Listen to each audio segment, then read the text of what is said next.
Terima kasih untuk selamat pagi, saudara. Pada saat saya bangun hari ini, serasa kayak di Jakarta. Anget gitu ya. Jadi kalau ada yang streaming dari Jakarta, I feel you bro. Terima kasih untuk Pastor Sam, Pastor Lydia yang saya dikasih kesempatan untuk sharing pada pagi hari ini. Dan terima kasih juga untuk Pastor Yosi yang banyak membantu saya mempersiapkan khotbah hari ini. Mari kita mulai. Bisa tolong, saya siapin slide saudara. Ya, ini Revelation, saya siapin slide. Mari kita mulai slide yang pertama. Let's see. Semua tahu ya gambar di slide ini ya. 3 gambar ini semua jelas. Gambar yang pertama, saudara tahu itu Disneyland, the happy place on earth. Ya, gambar yang kedua, not so happy place on earth. Semua tahu gambar yang kedua apa? Yes, gambar yang ketiga itu Mickey yang mini exercising self, ya. Exactly, sama pakai mask. Nah, saya mau cerita dikit untuk slide ini ya. Akhir tahun 2019, kami sekeluarga dan teman itu berencana mau ke Disney World di Florida. Itu salah satu di bucket list-nya saya karena saya selalu ingin bawa keluarga itu ke Disney World. Dan mereka juga bilang kalau tahun ini itu 50th anniversary. Wow, jadi kesempatan ya, pas banget.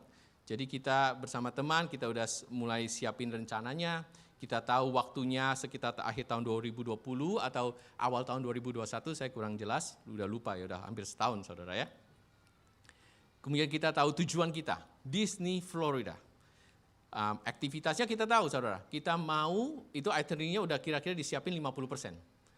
Kita tahu kita mau spend time di Disney Florida, terus ada Disney Cruise loh saudara, dan terlebih lagi ada Disney Island. Saya nggak pernah tahu ada Disney Island. Jadi ini perfect, excited. Kita ini semua excited.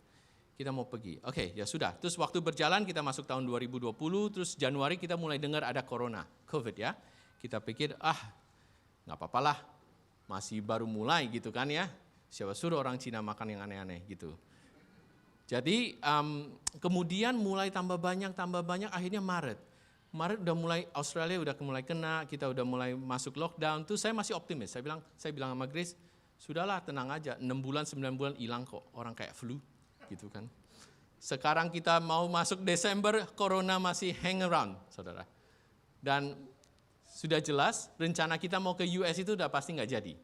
Ya, kita di Australia punya case 20 aja panik. Di Amerika 180.000 satu hari. Jadi udah jelas nggak jadi. Nah, kenapa saya cerita ini saudara? Karena banyak rencana kita di tahun 2020 itu banyak yang nggak jadi. Kalaupun ada rencana kita yang nggak jadi, kita harus adapt, kita harus ganti haluan 180 derajat. Ya, contohnya sekarang di tempat ini ya, saudara duduknya renggang-renggang ini karena gara COVID. Hamas kita bisa streaming online karena gara COVID. Nah, jadi tahun 2020 itu kita lihat banyak yang terjadi, banyak yang perubahan. Dan yang saya kasih contoh itu cuman holiday. Ya, mungkin nggak top of the list dari kita punya rencana dalam kehidupan ini. Banyak kalau saudara bilang soal bisnis, soal pekerjaan, career, yang mau cari kerja atau yang mau naik promotion, ada yang family, yang mau married, yang mau punya anak, ada yang sekolah, semuanya kena impact sekaligus semua gara-gara COVID tahun 2020 ini. Contoh, banyak kehidupan kita yang berubah. Contoh ya, dulu kalau kita kerja sebelum COVID, itu mau kerja dari rumah itu privilege. Working from home itu privilege. Kalau mau minta sama bos itu, lihat-lihat dulu bosnya apa. Bosnya yang udah married, punya anak mungkin dia ngerti. Kalau masih muda, rada susah ngomongnya. Tapi sekarang kebalikan, mau kerja di kantor itu privilege. Gak ada yang mau kerja di kantor. Bosnya juga takut kirim-kirim orang ke kantor. Itu satu, ya berubah ya, kondisi kehidupan kita berubah. Dulu kalau sebelum COVID mau cari sekolah ya, yang punya anak kecil, cari sekolah itu mesti cari yang ada before and after care. Betul ya? Jadi cari sekolah itu karena kita yang kerja, kita harus drop anak sebelum jam 9, jemput anak setelah jam 5. Jadi cari sekolah itu ditentukan before and after care. Before and after care-nya waiting list lagi. Sekarang terbalik saudara, mereka yang minta datang dong, yuk ke tempat kita, ya kan ini before and after care-nya kosong. Jadi banyak kehidupan kita yang berubah. Sekarang kerja juga nggak harus di Sydney. Ya, makanya kalau saudara ikutin perkembangan properti, banyak properti yang di Wollongong, di Byron Bay, nggak cuma gara-gara Chris Hemsworth sama Zac Efron, saudara ya. Tapi banyak orang beli di daerah-daerah remote yang mereka bisa compromise lifestyle mereka karena mereka nggak harus masuk kantor, betul? Ya, jadi semua sekarang work remotely. Dan yang paling buat saya personally berubah itu paling banyak itu personal shopping online. Saya ini nggak suka online, saudara, karena saya males tuker kalau salah. Jadi kalau beli barang online itu yang pasti-pasti. Kalau yang baju, celana itu saya nggak mau, karena males balik online. Nah yang paling susah buat saya itu beli online itu groceries. Karena saya ini orangnya rada structured. Ya, jadi kalau saya masuk Woolies di Macquarie, kalau saudara tahu, itu mapnya itu udah jelas di sini. Saya masuk ke kiri itu saya bisa tahu di mana daging sapi, daging babi, daging ayam, sama seafood. Habis itu saya belok sedikit, saya ambil salad, saya ambil buah, habis itu ke situ saya ambil telur, ambil susu, nih saya sampai hafal loh ya. Ambil roti, ambil keju, habis itu di tengah-tengah itu ada chips. Chips itu paling penting. Stay di situ lebih lama, habis itu jalan lagi, cari yang frozen food dan sebagainya. Nah, begitu kita harus belanja online, Woolworths saya buka online itu 10.000 item, 20.000 item, saya bingung mulai dari mana. Ya kan, tapi kita sebagai manusia itu adapt. Kita adapt. Nah, yang kita bisa pelajari dari tahun 2020 dari COVID ini adalah beberapa hal. Pertama, rencana kita bisa berubah. Rencana kita berubah sama sekali. Saudara kalau lihat tahun 2019, saudara bilang, wow, so different. Rencana yang tadinya mau ini mau itu nggak jadi semua. Ya kan? Dan kita juga belajar bahwa kita manusia bisa adapt, bisa berubah. Kalau keadaan memaksa kita berubah. Yang terpenting adalah ada kuasa di luar sana, di luar kemampuan kita yang bisa merubah rencana kita. Seringkali kita lupa akan hal ini. Mari kita mau belajar hari ini bahwa itu gampang buat kita bilang, iya Tuhan berkuasa, ya Tuhan God's willing. Tapi benar God's willing. Belum tentu saudara. Kita banyak sekali kita ngomong, yes, semua rencana Tuhan biar jadi. Saya terserah sama Tuhan, Tuhan yang menentukan. Tapi dalam hati kita, belum tentu saudara. Ada humility dari kita mengakui bahwa Tuhan berkuasa atas hidup kita. Mari kita belajar saudara ya, mari kita belajar. Oke, slide selanjutnya tolong. Ini slide kedua ya. Ini perikop yang kita mau belajar hari ini. Ini diambil dari Yakobus 4 ayat 13 sampai 17. Mari kita baca sama-sama. Oke, cuma 5 ayat kok, nggak panjang. 1, 2, 3. Jadi sekarang, hai kamu yang berkata hari ini atau besok kami berangkat ke kota Anu dan di sana kami akan tinggal setahun dan berdagang serta mendapat untung. Ayat 14, sedang kamu tidak tahu apa yang akan terjadi besok. Apakah arti hidupmu? Hidupmu ini sama seperti uap yang sebentar saja kelihatan lalu lenyap. Ayat 15, sebenarnya kamu harus berkata, jika Tuhan menghendakinya, kami akan hidup dan berbuat ini dan itu. Tetapi sekarang kamu memegahkan diri dalam congkakmu dan semua kemegahan yang demikian adalah salah. Jadi jika seorang tahu bagaimana ia harus berbuat baik, tetapi ia tidak melakukannya, ia berdosa. Oke, sekarang kalau kita bangun pagi saat teduh dapat ayat ini, impressionnya kita apa? Tanpa kita mengenal konteksnya dulu ya. Secara cepat, saya bilang saya aja, ya, jangan saudara, nanti marah, saya aja. Ayat 14 itu loncat, saudara, kalau kita baca ya, orang suka bilang itu loncat dari Alkitab, jadi rema. Ayat 14 itu bilang gini, sedang kamu tidak tahu apa yang terjadi besok, apakah arti hidupmu seperti uap yang sebentar saja kelihatan lalu lenyap. Langsung kamu bilang, terima kasih Tuhan untuk rema ini. Saya mengerti hidup saya di tangan Engkau. Belum tentu saya bisa hidup besok, seminggu lagi, terima kasih Tuhan untuk rema. Kemudian ayat 15-nya juga loncat. Ya. Sebenarnya kamu harus berkata, jika Tuhan menghendakinya kamu akan hidup dan berbuat ini dan itu. Kita langsung bilang, saya langsung bilang begini, terima kasih Tuhan benar, is God willing. Kalau saya ada di tempat ini semua karena kasih karuniamu Tuhan.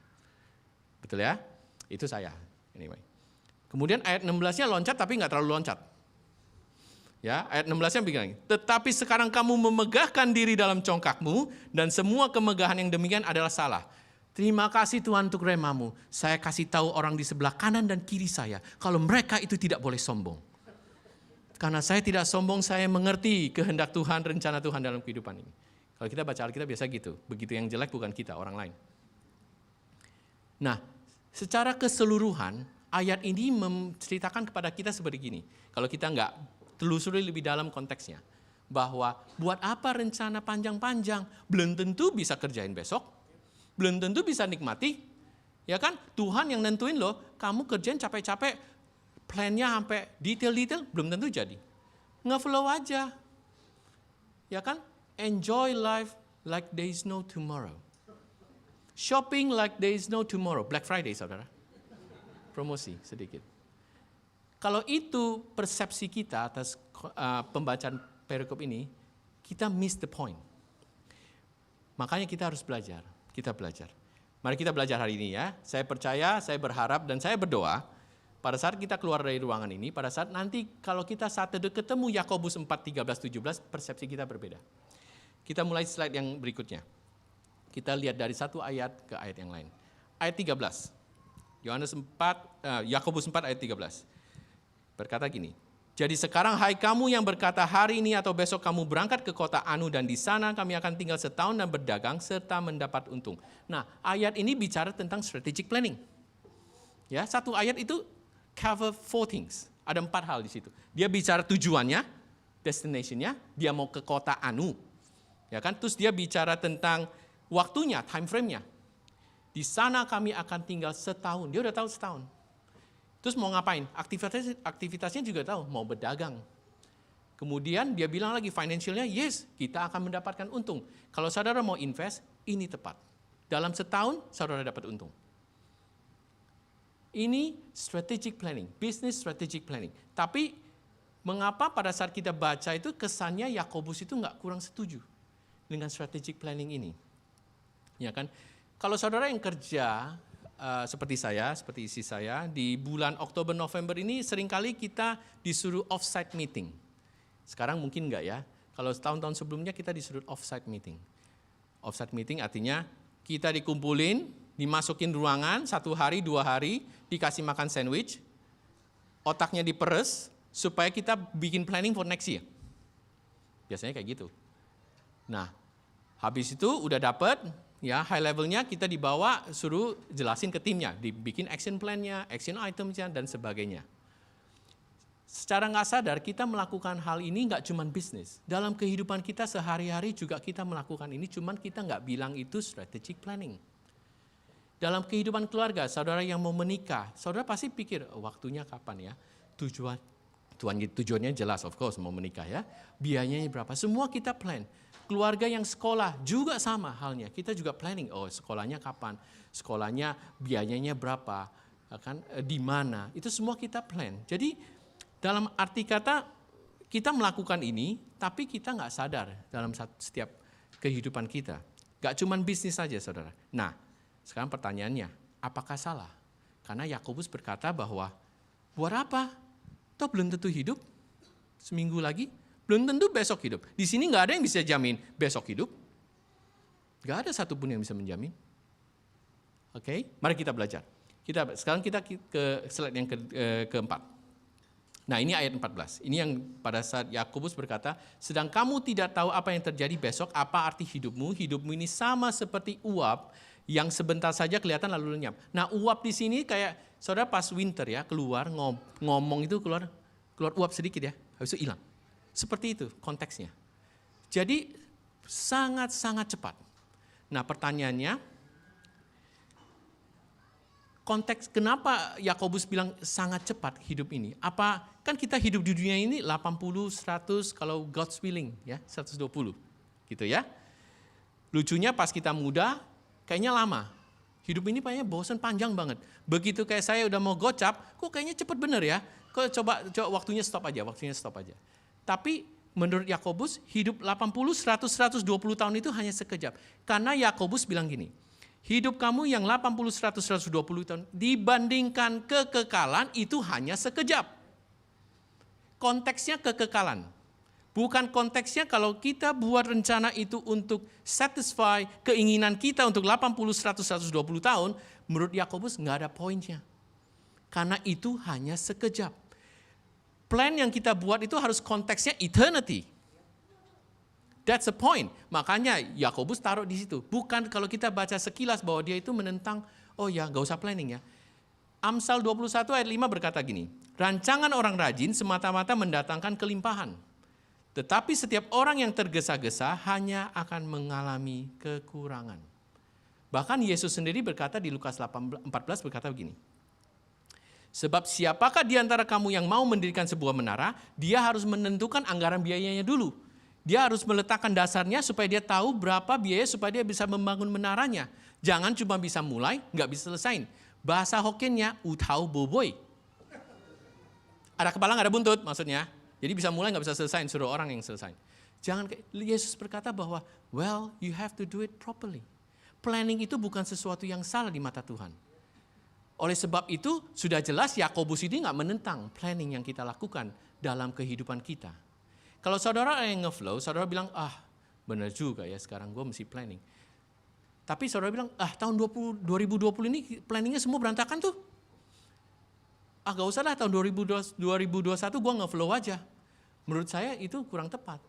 Justru tahun 2021 kita harus lebih planning lagi karena kita tahu bahwa 2020 planning yang kita buat kalau kita nggak mengikutkan Tuhan dalam rencana kita, makanya berantakan. Jadi lebih penting lagi planning buat tahun 2021, saudara.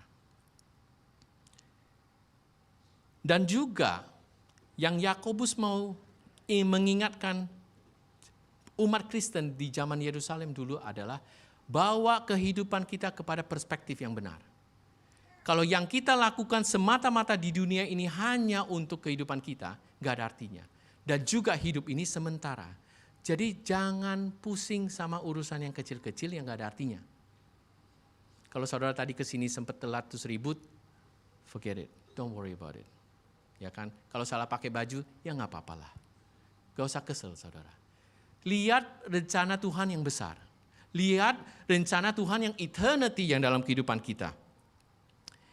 Saya ingat kesaksian dari Ibu Arifin, Ibu Vivi ya, tentang pas Pak Arifin kena COVID. Dan itu sangat mengena dalam hati saya pada saat beliau bilang, buat apa punya suami kalau kita bisa peluk tapi badannya sudah dingin. Dan itu benar-benar mengena dalam hati saya. Dan itu membuat hidup perspektif kita dalam hubungan suami istri itu berubah. Apa benar ribut kita itu segitu besarnya sampai kita harus marahnya segitu lama? Atau keselnya segitu lama? Sometimes kita lupa apa yang kita miliki itu berharga kecuali pada saat kita hilang. Ya kan? Nah, belajar dari Yesus. Yesus hidup di dunia ini cuma 33,5 tahun. Dan dia ikut dalam planningnya itu cuma 3,5 tahun di dunia ini. Dalam 3,5 tahun, dia melakukan planning di dunia ini dengan rencana kekekalan buat kita nanti bersama dia di surga.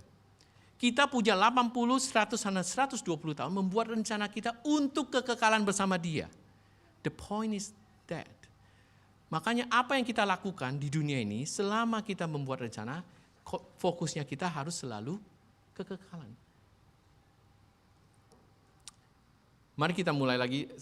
Saudara udah mengerti ya? Dari ayat 13 berkata bahwa ada strategic planning yang dilakukan oleh sekelompok orang Kristen di Yerusalem. Ini orang Kristen yang Yakobus tujukan. Karena dia bilang, hey brother, ini bukan orang yang gak mengenal Kristus. Ini orang yang mengenal Kristus. Dan kemudian dia berkata, coba apa rencanamu itu, apa perspektifnya. Apa benar yang kamu lakukan ini sesuai dengan rencana Tuhan. Ya kan? Dan kemudian dia berkata di ayat 15, sebenarnya kamu harus berkata, jika Tuhan menghendakinya, kami akan hidup dan berbuat ini dan itu. Nah, ini yang kita sebut, sering kita ngomong, God's willing. Ya, kalau Tuhan kehendaki deh. Ya kan? Sekarang pertanyaannya gini ya, coba kita pikir. Kalau hari ini saya bilang, saya dapat revelation ini tadi pagi, karena panas, dari Tuhan, bilang, hari ini hari terakhir semua yang hidup di dunia ini. Sekarang pertanyaannya, kalau rencana kita untuk dunia ini 80, 100, 120 tahun, baik itu saudara CEO, saudara pelajar, saudara Joe Biden, Warren Buffett, itu nggak ada artinya karena besok gone. Nggak ada artinya saudara. Tapi kalau saya bilang hari ini hari terakhir saudara di sini, seperti Pastor Sam khotbah, you are asleep. Pada saat kamu buka mata, kamu hidup dalam kekekalan, rencana kita berubah. Rencana yang kita siapkan itu selama 80, 100, 120 tahun itu berubah. Karena proyeksinya kekekalan. Bukan proyeksinya selama kita hidup di dunia ini. Ya, kita harus mengerti apa yang harus kita, seperti Rasul Paulus katakan di Kolose 3 ayat 14, dia berkata gini, karena itu kamu mau dibangkitkan bersama dengan Kristus, carilah perkara yang di atas, di mana Kristus ada duduk di sebelah kanan Allah. Oleh sebab itu makanya Kristus masuk dalam rencana Tuhan yang sempurna, hidup di dunia ini 33,5 tahun, mati di kayu salib. Why? Karena dia mempersiapkan rencana kekekalan buat kita. That's the whole point. Makanya Rasul Paulus ingatkan kepada kita bahwa rencana kita harus align dengan rencana Yesus. Itu yang dia mau.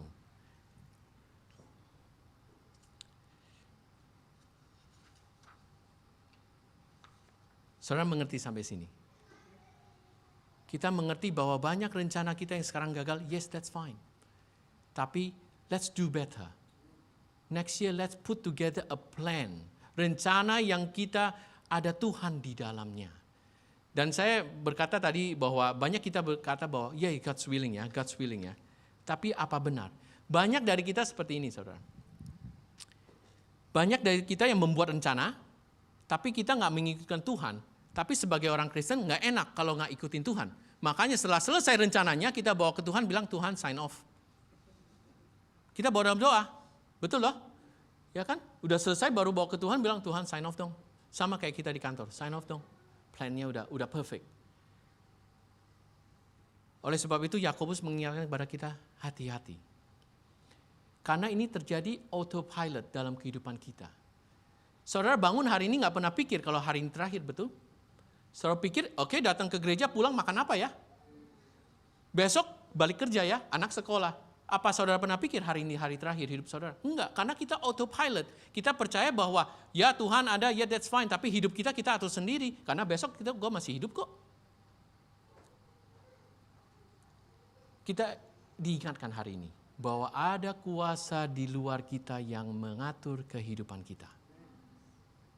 There is a power out there yang seringkali kita lupakan. Nah, kita maju lagi ya, slide 5 sekarang. Ini ayat 16 dan 17. Ini ayat yang loncat tapi nggak terlalu loncat. Ini ayat yang kita mau kasih tahu tetangga sebelah kanan, sebelah kiri. Bahwa jangan sombong. Ya kan? Kita pikir, saya nggak sombong kok. Saya orang Kristen, saya nggak sombong. Benar, kita nggak sombong. Rasul Paulus di bahasa Inggrisnya dikatakan boast. Dan Rasul Paulus memakai kata boast itu hampir 30 kali dalam perjanjian baru. Dalam kitabnya di Korintus dan Efesus. Tapi dia bilang boast in what? Memegahkan diri dalam apa? Rasul Paulus bilang memegahkan diri dalam kelemahannya dalam Kristus. Dia memegahkan diri dalam Kristus. Yang Yakobus katakan adalah you boast in yourself. Kita memegahkan diri dalam kemampuan kita. Saya kasih contoh, saya ya. Saya ini orangnya structured dan suka planning. Saya ini kalau nggak planning itu aneh. Even though kalau misalnya saya tinggal 1 hari atau 2 hari itu di rumah ya, misalnya dapat off gitu ya. Saya itu mesti ada list things to do. Apa aja saudara? Ya mau itu vacuum kek, mau itu ngepel kek, ngebon kek. Tapi mesti ada listnya. Kalau enggak saya berasa hari itu lewat nggak produktif. Ini cuma perasaan, tapi saya orangnya kayak gitu. Nah, karena saya tipenya kayak gini, dari kecil itu ya terbiasa kayak gitu ya. Akhirnya dari pengalaman, dari pekerjaan, saya terbiasa planning. Dan semua planning yang saya lakukan, baik itu kecil, nggak terlalu kecil, sampai yang kompleks itu kita lewati. Of course dalam semua planning yang kita lewati, ada yang sukses, ada yang nggak terlalu sukses, ya kan? Tapi itu build the confidence dalam hati saya, bahwa saya bisa build a plan, a good plan, yang saya think about everything. Nah, kecenderungan saya kalau saya bikin planning, itu saya udah lihat effortnya apa, ya kan? Waktunya, time frame-nya apa, impact-nya apa, impact analysis-nya apa, ya kan? Cost-nya berapa, resource-nya berapa, Ya kan? Senarionya dari 1 sampai 10, the worst sama the best. Impact-nya apa, risk-nya apa, semua dipikirin. Ya kan, udah selesai, habis itu baru saya doain. Karena saya orang Kristen. Saya doa. Tuhan, terima kasih untuk rencana yang kau taruh di hatiku. Belum tentu. Sekarang Tuhan, berkati rencana ini. Saya nggak bilang Tuhan, rencana apa yang engkau mau aku lakukan. Tapi saya come up with the idea, saya mau kerjaan ini Tuhan, tolong dong di sign off. Ada reason kenapa saya mau Tuhan sign off. Karena risk-nya transfer. Dari saya ke Tuhan. Ya, orang itu pintar saudara. Kalau salah, bukan salah saya. Yang sign off siapa? Kan gitu. Kalau di kantor kan juga gitu. Makanya jangan suka-suka sign off di kantor. Ya kan? Nah, kalau saudara bilang, enggak, saya enggak kayak gitu, Ed. Itu lu memang odd. Nah, saya kasih contoh ya. Saya kasih, gimana kita tahu bahwa kita itu kayak gitu atau enggak? Gimana kita tahu bahwa rencana yang kita buat itu mengikut Tuhan, berdasarkan rencana Tuhan atau rencana kita sendiri? Ada tesnya. Namanya, orang bilang acid test. Ya. Nah, saya kasih 2 tesnya. Confident test. Orang seperti saya itu, ya kan, ada punya 2 confidence dalam hati saya. 1, overconfidence, know that I do well. Pengalaman, I plan well, everything I can think of. Ya kan, ask me, I have it. Jadi saya tenang, I plan well, overconfidence. Tapi pada waktu yang sama saya punya underconfidence. Saya takut kalau ini nggak berjalan sesuai rencana saya. Saya panik. Even though saya kelihatannya overconfident, dalam hati dak-dikduk. Ya kan, tidurnya gelisah, jadi nggak ya, jangan-jangan nggak jadi. Nanti kalau nggak jadi, impact-nya apa ya? Apa gue nggak kepikiran itu ya? Selalu kayak gitu. Yang kedua, tes yang kedua adalah pas rencana ini gagal. Atau nggak berjalan sesuai dengan rencana kita. Siapa yang kita salahin dulu? Yes. Kalau orang dalam posisi saya bilang, I think about everything. Yang salah bukan gua, orang lain. Either itu teman, keluarga, pelayanan, ministry, terakhir Tuhan. Yang sign off siapa? Tuhan. Kenapa nggak dikasih tahu kalau salah Tuhan? Gimana sih? Kalau saudara pikir kembali, rencana yang saudara buat, apakah saudara overconfident pada saat yang sama saudara underconfidence? Apakah saudara sebegitu takut pada saat saudara salah atau rencana ini nggak berjalan? Siapa yang saudara salahin? Saudara lihat sendiri dulu, apa saya ini mengikuti Tuhan? Apa ini sesuai dengan rencana Tuhan? Atau saudara langsung pointing your fingers? Oh ya, ini orang lain yang salah ya. Nah, saya cuma mau bilang gini, ini budaya Western ya. Karena dalam kehidupan di Western itu, kita tahu bahwa ini berbeda dengan kita budaya Asia. Kalau saudara punya anak kecil, saudara bawa ke sekolah, mereka suka bilang gini, you can be whatever you want to be. Menurut saya ini half true. Karena kita belajar sampai sekarang, ada kuasa di luar kita yang menentukan apakah kita bisa sukses atau enggak. Jadi enggak selalu you can be whatever you want to be. Masalahnya gini, saudara. Anak itu tumbuh dewasa dengan paradigma bahwa dia kalau fokus 100%, 110, 120%, kalau enggak jadi itu bukan salah dia. Salah orang lain. Makanya budaya sue me. Su aja itu yang salah kok, ya kan? Itu tumbuh dalam ilusi dalam pertumbuhan anak-anak kita. Makanya orang tua di sini, kita harus bisa mengajar anak kita bahwa, hey, it is true. Tapi dalam konteks apa? Kalau kita yang udah cukup lama kita mempunyai pengalaman, kita tahu ada selain Tuhan. Ada waktu, ada opportunity, ada race, ada sosial budaya. Itu menentukan kesuksesan sebuah rencana. Enggak cuma semata-mata kalau kita kerja 120% kita bisa sukses. Enggak kayak gitu. Ya kan? Jadi ini kita harus hati-hati. Nah, saudara bilang, well iya benar, itu memang anak-anak. Nanti saya ajarin anak saya. Saya enggak kayak gitu. Oh belum tentu. Belum tentu saudara. Orang Kristen juga punya konsep seperti ini. Saya kasih contoh ya. Kita suka bilang, apalagi di WhatsApp ya. WhatsApp itu is God blessing. Jadi kalau kita nggak mau ngomong sama orang, kita WhatsApp aja. Ya, mau telepon, nggak mau lah. Dia telepon, ya WhatsApp aja deh. Gitu. Di WhatsApp suka bilang apa? GBU ya. God bless you ya. And then orang ulang tahun, I pray that you would be grow in Christ, rooted in His in Christ, and then you will be Christ likeness. But pertanyaan saya, do you really pray? Do you really say I bless you? Kita orang Kristen tuh paling pintar. GBU ya, ya udah, kesannya Kristen, stempel. I pray for you ya, benar I pray for you. Loh, saya nggak terkecuali loh ya. Saya juga kena loh ya kayak gini. Ini kan gampar saya dulu, baru gampar saudara ceritanya gitu kan. Jadi saya juga belajar. Saya punya teman di kantor pada saat saya I pray for you. Saya diingatkan Tuhan, do you really pray for him? Dan saya diingatkan dan saya harus ambil waktu saya berdoa untuk dia. Baru saya punya hak bilang I pray for you.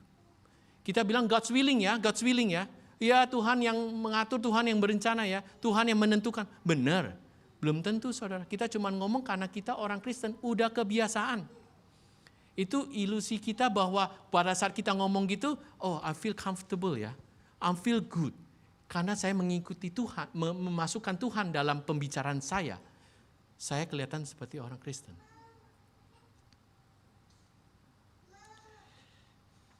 Nah, sekarang, ini kok saya cepet banget ya, ngebut.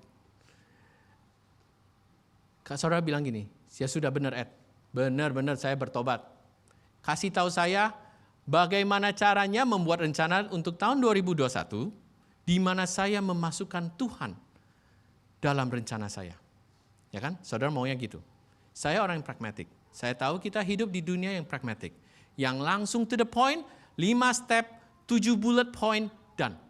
Kita tick the box, done. Kita feel happy. Ya kan? Oh gue udah do this, tick. Sama kayak saya ya. Udah vacuum, udah ngepel, udah tick, happy. Tapi saya punya not so good news buat saudara.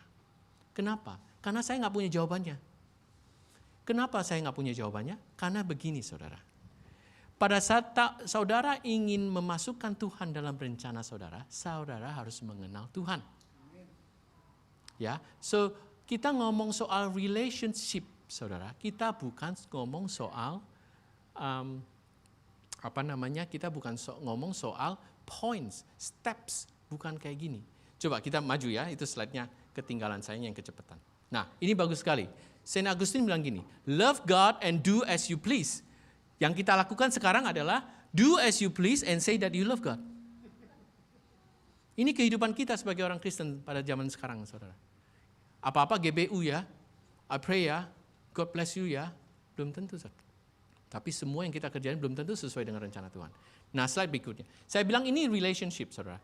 Nah, saya dapat wisdom dari Minions about relationship. Ini menunjukkan berapa susahnya kita mengenal orang dalam hal relationship. Klik, ini hubungan suami istri, saudara. Agak spinning ya, karena memang susah dimengerti. Saudara bisa baca. Ini membuktikan kalau saudara nggak mengenal pasangan hidup saudara nggak ngerti dia maunya apa. Ya kan? Ini hubungan antara suami dan istri. Saya punya satu lagi, hubungan antara orang tua dengan anak. Slide berikutnya, saudara. Ini lebih spinning lagi karena ini to do with teenagers.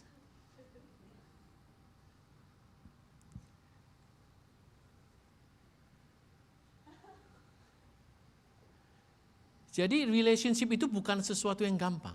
Bukan sesuatu yang kita bisa taruh di bullet point, bukan sesuatu yang kita bisa bilang kita summary dalam bentuk steps. Gak bisa, saudara. Tapi saya ada good news juga. Ada kabar baik juga, saudara. Saya bisa kasih saudara 3 bullet point. Ya, bagaimana saudara bisa tahu kalau rencana saudara itu kira-kira nggak sesuai dengan rencana Tuhan. Oke, slide berikutnya.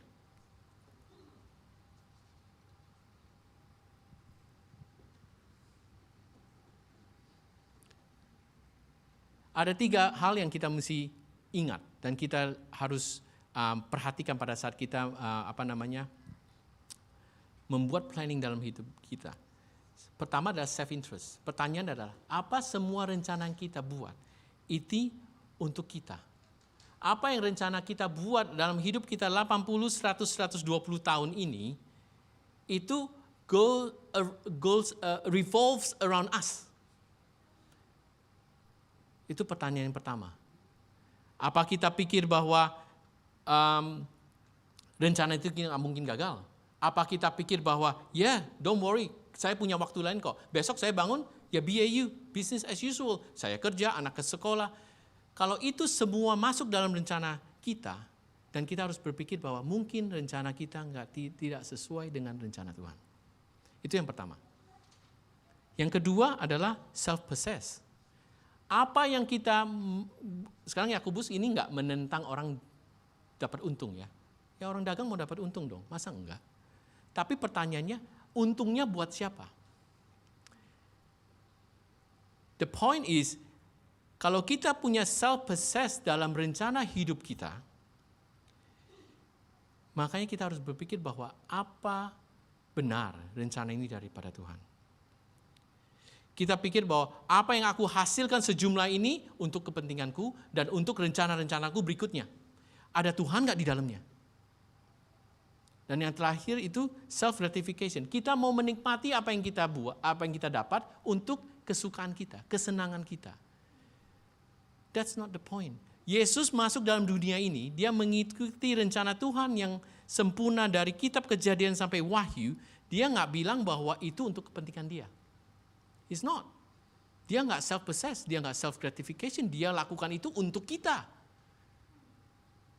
Dan seharusnya kita juga melakukan hal yang sama. Kalau saudara bisa mengerti semua ini, saya berharap bahwa rencana yang kita buat untuk tahun depan, kita bisa melihat bahwa ada Kristus di dalamnya. Bahwa kita nggak self-interest, kita nggak self-possess, dan kita nggak self-gratification dalam rencana hidup kita. Baik itu bisnis saudara. Apa untung bisnis untuk bisnis doang? Apa bisnis itu untuk enlarge the kingdom of God? Saya nggak bilang semuanya, but there is portion of it. Apa yang kita terima dari pekerjaan kita untuk kepentingan kita sendiri, atau ada extended the kingdom of God di dalamnya. Sekarang kesimpulannya.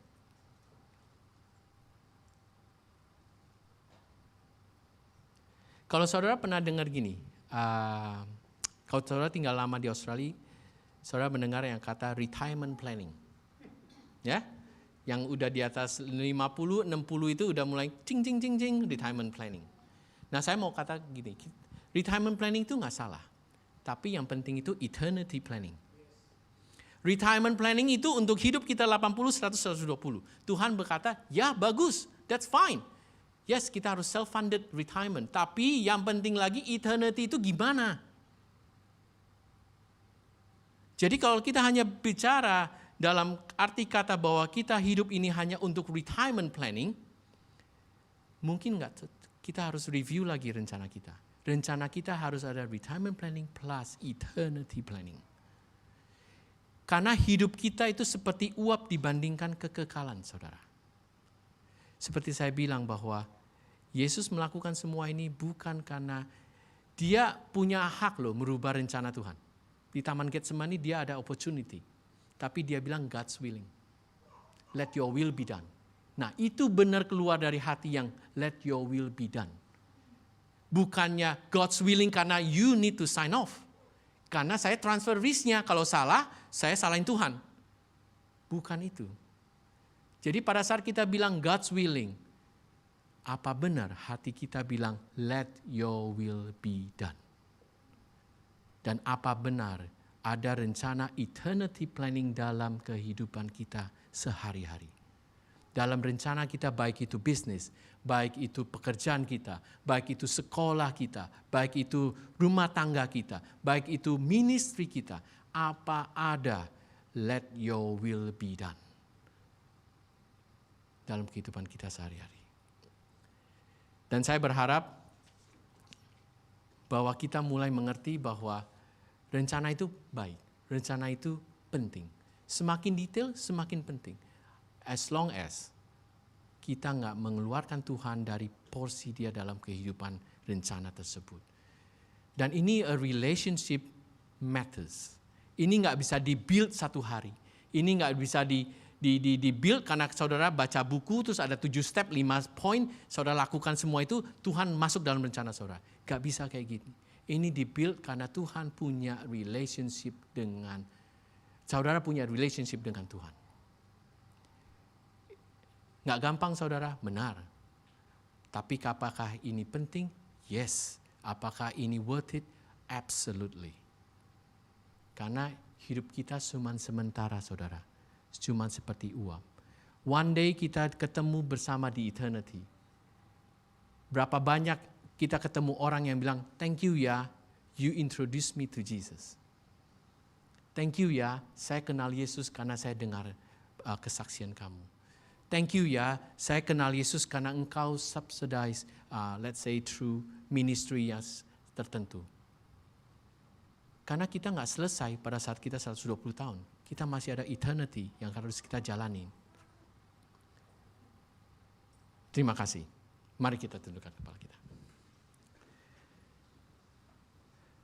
Terima kasih Tuhan untuk kebaikan-Mu. Kalau kami bisa belajar hari ini Tuhan dari Yakobus 4 ayat 13 sampai 17. Ampuni kami Tuhan kalau kami tidak memasukkan Engkau dalam setiap aspek kehidupan kami hari lepas hari.